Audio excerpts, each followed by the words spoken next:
ஆண்டவர் ஒரு ஆயுதத்தை நம்ம கையில கொடுத்துற, ஜெபம் என்கிற ஆயுதம். என் பிள்ளைகளே, சோதனைக்காரன் இருக்கத்தான் செய்வான், சோதிக்கத்தான் செய்வான், உங்களை வீழ்த்துவதற்கு முயற்சி பண்ணுவான். ஆனா நீங்க ஜெயிக்கிறதுக்கு ஒரு வழி சொல்றேன். விழித்திருந்து ஜெபம் பண்ணுங்க. சோர்ந்து போகாமல் எப்பொழுதும் ஜெபம் பண்ணுங்க. நீங்க ஜெபிச்சீங்கன்னா சோதனைக்காரனை நீங்க ஜெயிப்பீங்க. அவன் உங்ககிட்ட தோத்து போவான், நீங்க அவன்கிட்ட தோல்வி அடைய மாட்டீங்க. இதுதான் இயேசு சொல்லி கொடுத்தார். அதனால்தான் நீங்க எப்பொழுதும் ஜெபிக்கிறதுல ஜாக்கிரதையா இருங்கன்னு சொல்லுகிறேன். சரியா? அப்போ ஜெபத்தை விட்டுறாதுங்க. டெய்லி காலையில் எழும்பி ஜெபம் பண்ணி உங்களை கர்த்தருக்குள்ள பலப்படுத்தி கொள்ளணும்.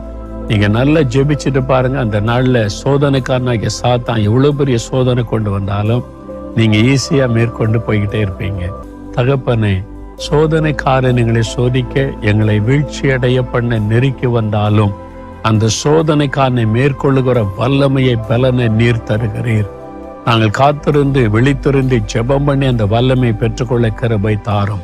உம்முடைய பிள்ளைகள் ஒவ்வொருவருக்கும் சோதனைக்காரனை மேற்கொள்ளக்கூடிய வல்லமைகளை அருளி ஆசீர்வதியும். இயேசுவின் நாமத்தில் ஜெபிக்கிறோம் பிதாவே.